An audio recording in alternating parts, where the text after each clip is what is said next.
Spiritual कथा।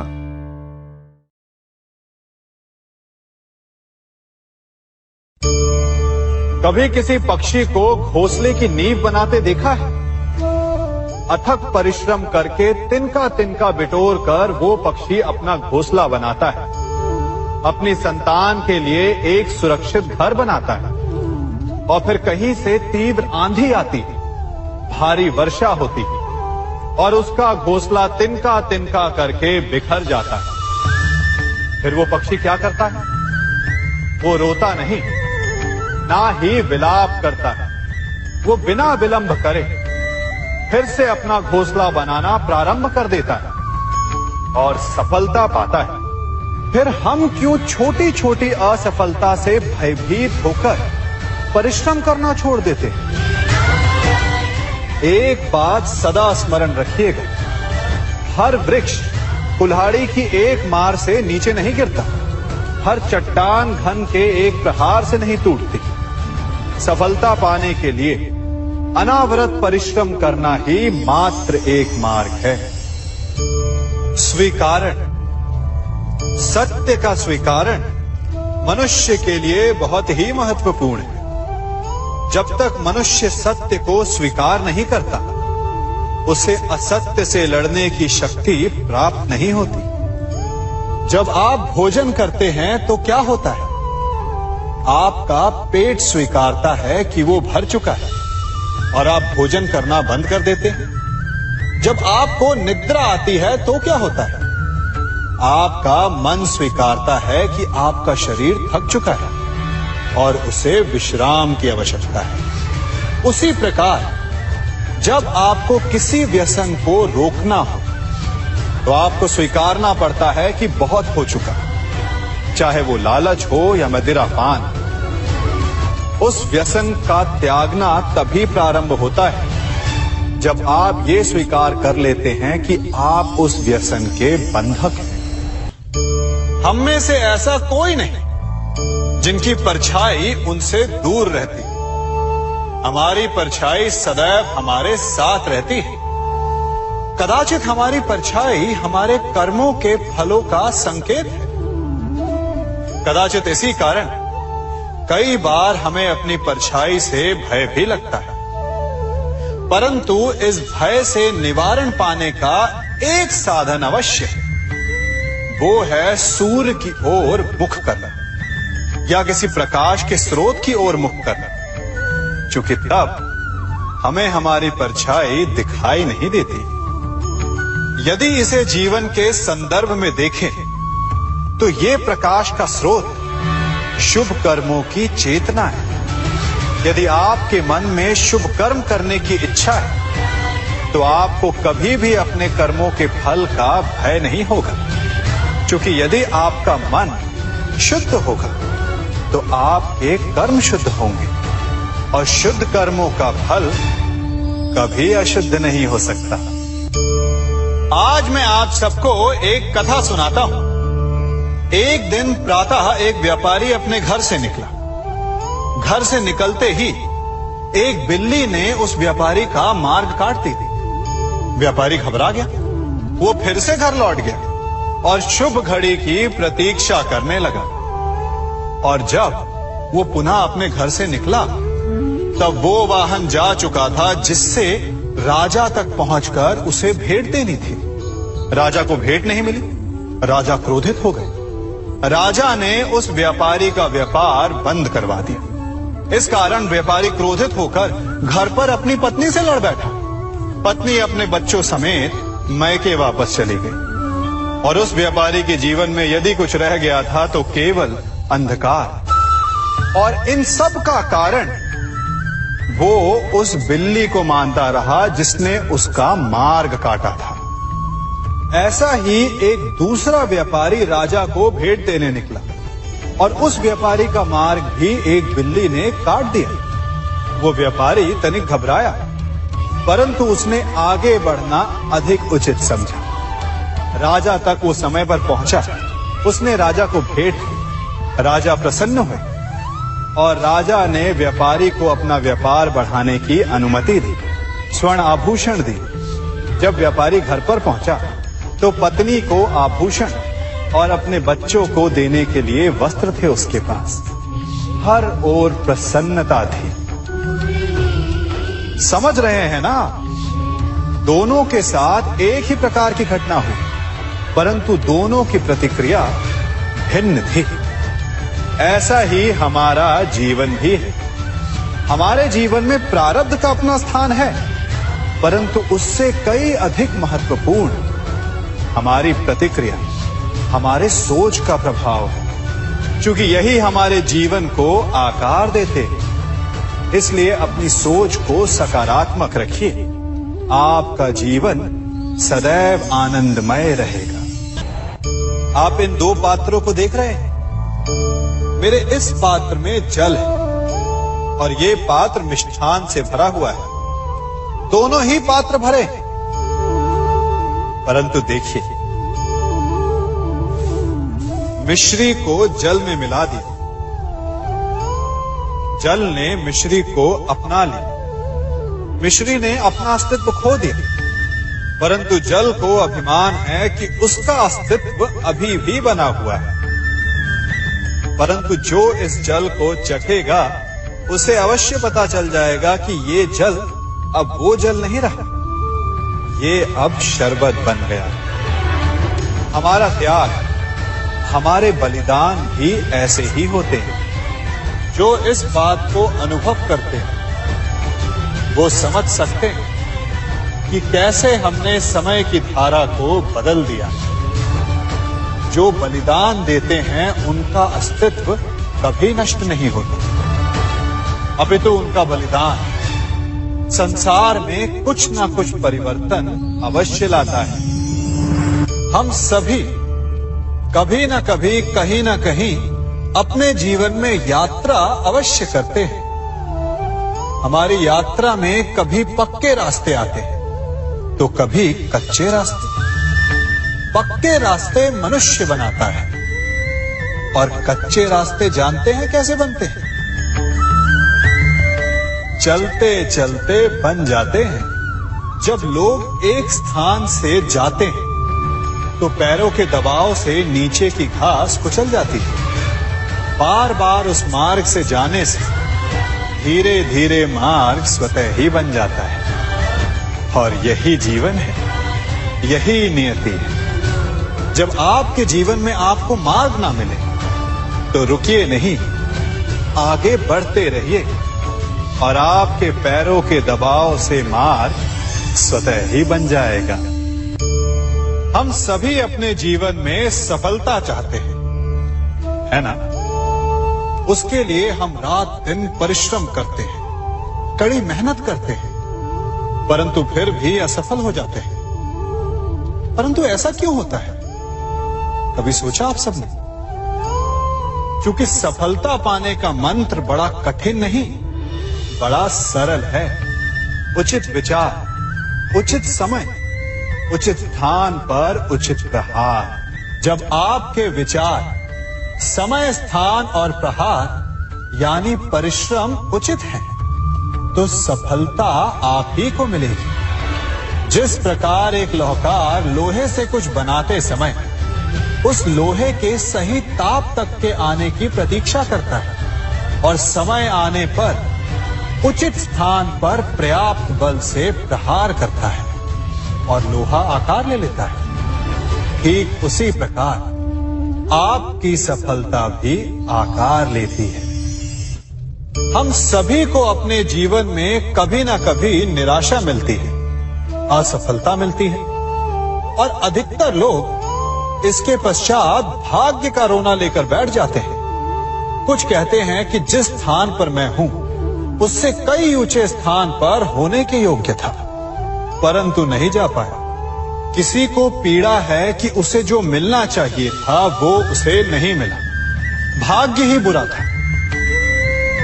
भाग्य क्या होता है? भाग्य वन में खिला पुष्प देवताओं को चढ़ाया जाएगा या किसी सुंदरी की वेणी में वो सजेगा या फिर उसे कुचलकर उत्पाद बना दिया जाएगा। ये सब एक पुष्प के नियंत्रण में नहीं होता। परंतु जब तक उस पुष्प का अस्तित्व है, सुगंध बिखेरना उसके वश में अवश्य है। परंतु भाग्य हमारे वश में नहीं, और जो हमारे वश में नहीं उसके लिए दुखी होने से क्या होगा। कर्म पर वश है, वो कीजिए और धीरे धीरे भाग्य आपके वश में आ जाएगा, क्योंकि कर्म ही प्रधान है। कभी आप ब्रह्म मुहूर्त में जगे हैं? जगकर देखिए, संध्या होने के पश्चात जब रात्रि का अंधकार सारे संसार को धीरे धीरे अपने अंधकार में निगलने लगता है, तो यही अंधकार ब्रह्म मुहूर्त में भोर होने से ठीक पूर्व तनिक अधिक काला हो जाता है। कुछ समझे? हमारा जीवन भी कुछ ऐसा ही होता है।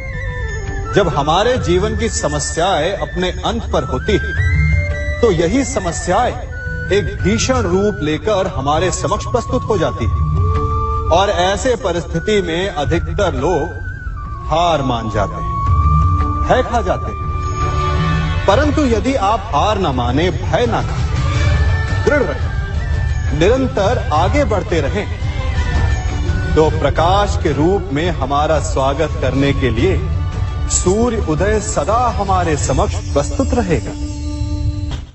आपने बरगद के वृक्ष को देखा है? जितना विशाल उतना दृढ़।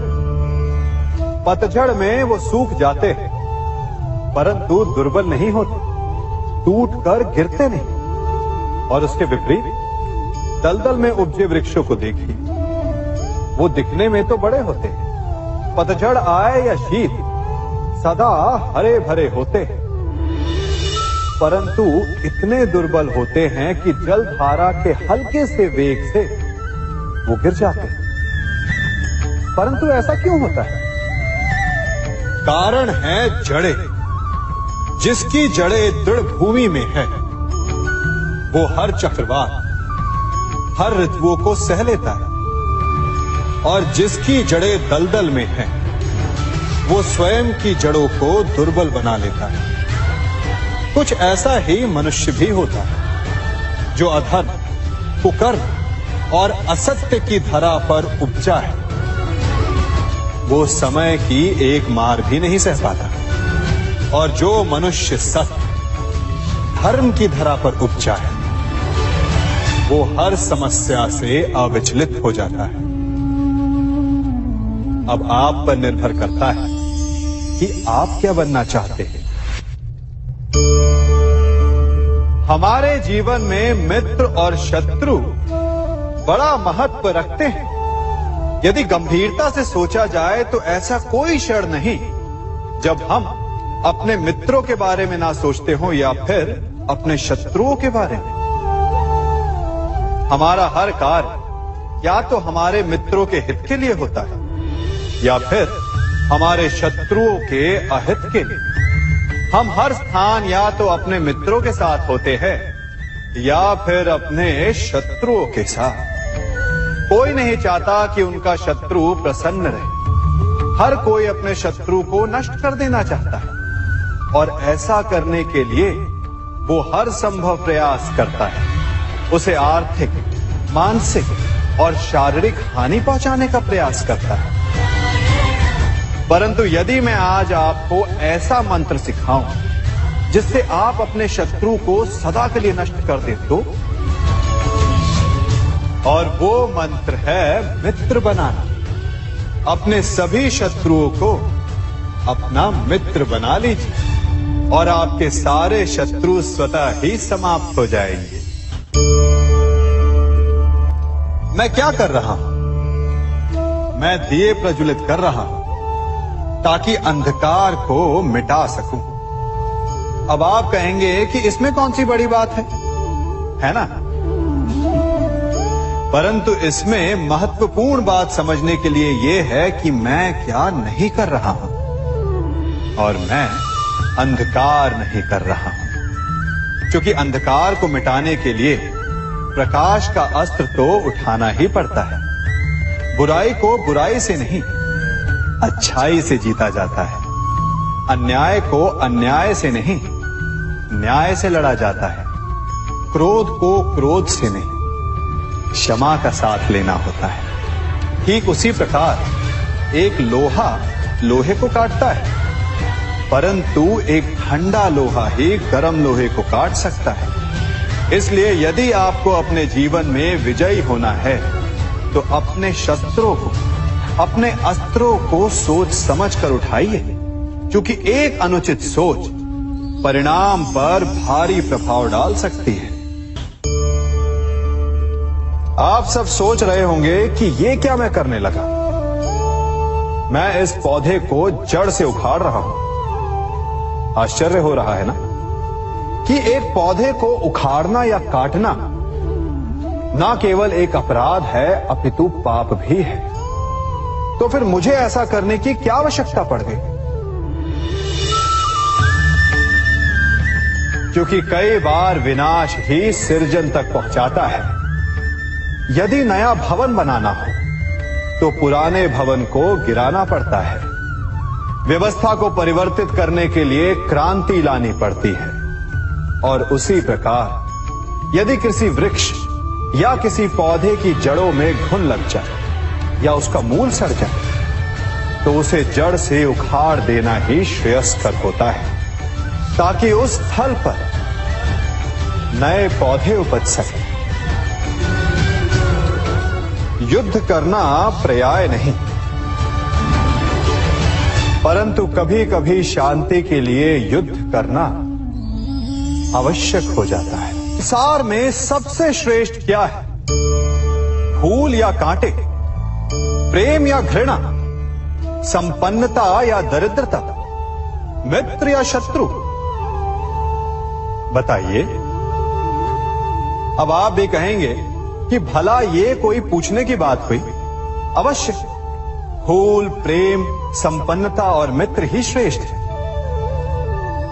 परंतु क्या आपने अपने जीवन में कभी सोचा है कि हर एक भाव, हर एक वस्तु, हर एक घटना का एक गुण धर्म होता है? त्वचा पर जलन करने वाले फूलों से अधिक श्रेष्ठ वो कांटे हैं जिनसे आप अपने घर की बाढ़ बनाते हैं ताकि वन्य पशु आपके भीतर ना आ सके। वो प्रेम श्रेष्ठ नहीं जो आपको अंधा, लोभी, पक्षपाती बनाता। वो घृणा श्रेष्ठ है जो आपको नया मार्ग दिखाता।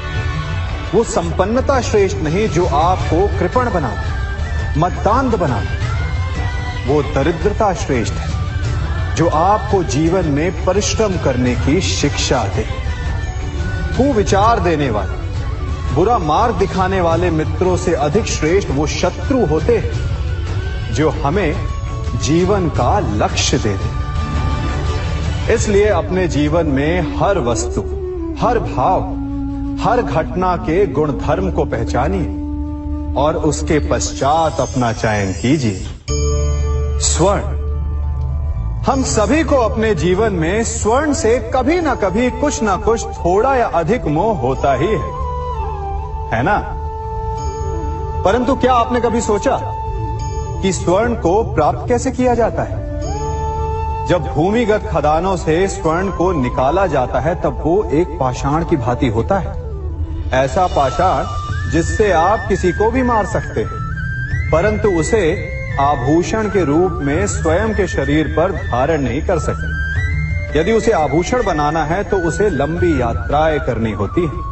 उस पाषाण को पिघलना होता है। सुनार के हथौड़ी की अनेकों चोटें खानी पड़ती है, फिर काट छाट और उसके पश्चात जाकर वो ऐसा आभूषण बनता है जो हमें वर्षों तक, सदियों तक लुभाता रहता है। इसलिए यदि आपको समय पर विजय पानी है तो स्वयं के निर्माण पर समय देना होगा। हम सभी सुनते आए कि जो वीर होता है, साहसी होता है, शौर्यवान होता है, उसके समक्ष सारा संसार झुकता है। वीर भोग्य वसुंधर। परंतु वीरता है क्या? शौर्य क्या है? साहस क्या है? साहस युद्ध नहीं, वीरता विजय नहीं, शौर्य कभी ना गिरना नहीं, साहस किसी चुनौती के समक्ष खड़े होने का भाव है, तो वीरता उस चुनौती को उत्तर देने के लिए पूर्ण परिश्रम लगा देना है। और शौर्य का अर्थ है गिरकर फिर से उठने का साहस रखना, बार बार प्रहार करके वीरता दिखाना, निरंतर प्रयास करते रहना, निरंतर परिश्रम करते रहना। इसलिए विजयी होने से अधिक महत्वपूर्ण है शौर्यवान होना, क्योंकि जो शौर्यवान है उसे विजय मिलना निश्चित है। सम्मान। मनुष्य के जीवन में सम्मान का बहुत अधिक महत्व है। वो उसे अपने हृदय, अपने मन से जोड़कर रखता है। कदाचित इसीलिए हम शत्रु के सम्मान पर चोट पहुंचाते हैं, ताकि उसे पीड़ा पहुंचाई जा सके। परंतु ऐसा करने से सावधान रहे मित्रों। शरीर पर लगी चोट मनुष्य भुला सकता है, परंतु उसके सम्मान को लगी चोट उसे जीवन भर पीड़ा देती है। और स्त्री के मान सम्मान पर लगी चोट उसे उस सीमा तक ले जाती है जहां उसे केवल प्रतिशोध दिखाई देता है। यदि अपने शत्रुओं को जीतना है तो प्रेम से जीतिए, अपने कर्मों से जीतिए। उन्हें अनुभव करवाइए कि उनसे भूल हुई है। किसी के सम्मान को ऐसी चोट ना पहुंचाइए कि वो आपका नाश करने पर उतर आए। स्मरण रखिए, किसी का अपमान करके आपके हृदय को कदाचित थोड़ा संतोष आ जाए, परंतु उस अपमान से आप कई हृदयों को आघात पहुंचाते हैं और अपने लिए एक शत्रु और बढ़ा लेते हैं। हम सब शीघ्र ही सफलता चाहते हैं, ढेर सारी संपत्ति और सुख चाहते हैं, और ऐसे में कई बार हम छोटे मार्गों का चयन कर लेते हैं। वो मार्ग जिनमें परिश्रम नहीं होता, जिनमें होता है तो केवल छल, कुटिलता और भाग्य का सहारा। जैसे कि जुआ। कोई जुए के खेल में धन लगाता है, कोई दांव लगाता है, और ये भूल जाता है कि जुआ ऐसा दलदल है कि जिसमें एक बार गिरे तो सर्वनाश से पहले निकलना असंभव है। यदि आप जीते तो और जीतने की भूख बढ़ जाएगी, और यदि आप कुछ हार बैठे तो उसे पुनः पाने के लिए आप फिर से खेलेंगे।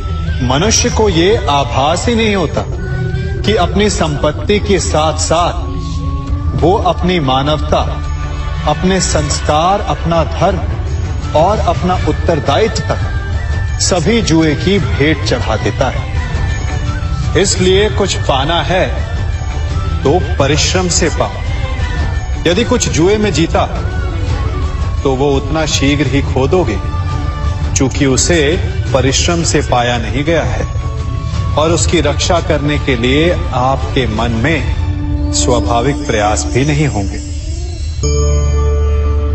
क्षमा बढ़न को चाहिए, छुट्टन को उत्पाद। क्षमा इस संसार में शांति का, सुख का मूल आधार है। क्षमा आपके मन से प्रतिशोध और शत्रुता जैसे भावों को समाप्त करती है। परंतु क्या हर स्थान पर क्षमा आवश्यक है? क्या प्रत्येक का अपराध क्षमा करने के योग्य होता है? नहीं। कभी कभी उसे क्षमा करके हम उस व्यक्ति को और बड़ा अपराध करने की प्रेरणा देते हैं, और ऐसा ही अपराध है स्त्री का मान भंग करना, जिसमें क्षमा की कोई अवस्था नहीं। यदि सिंह भूल से गाय के बछड़े का अखेट कर ले तो उसे क्षमा किया जा सकता है, परंतु यदि वो नरभक्षी हो जाए तो उसके केवल दो स्थल होते हैं, या तो पिंजरा या फिर मृत्यु की गोद। कुछ परिस्थितियों में क्षमा के स्थान पर दंड देना आवश्यक होता है, क्योंकि ये दंड का भय ही है जो लोगों को वो अपराध करने से रोकता है। संसार में सबसे बड़ा क्या है? अभिमान और बाहुबल या विश्वास और आस्था? निश्चित रूप से बाहुबल के महत्व को नकारा नहीं जा सकता। मनुष्य अपने बाहुबल से पर्वत को मैदान बना सकता है, सागर सुखा सकता है, मरुस्थल में नदियां बहा सकता है, परंतु बाहुबल को सहारा होता है विश्वास का। यदि मन में विश्वास ना हो तो बाहुबल किसी काम का नहीं। वो कौन सा बल है कि मोर आकाश की ओर ताकते हैं? वो विश्वास ही तो है जिसके कारण वर्षा होती है और दोनों की प्यास बुझती है। परंतु जब पाप के बाहुबल का सामना धर्म के विश्वास से होता है तो बाहुबल हार जाता है और जीतता है विश्वास। विजय होती है आस्था की। यदि आप सत्य के मार्ग पर चल रहे हैं और आप अपने इष्ट में आस्था रखते हैं तो किसी भी पापी का बल आपका कुछ नहीं बिगाड़ सकता। इस तरह भगवान के कथा सुनने के लिए हमारे चैनल को सब्सक्राइब करें और बेल आइकन को क्लिक करना न भूलें।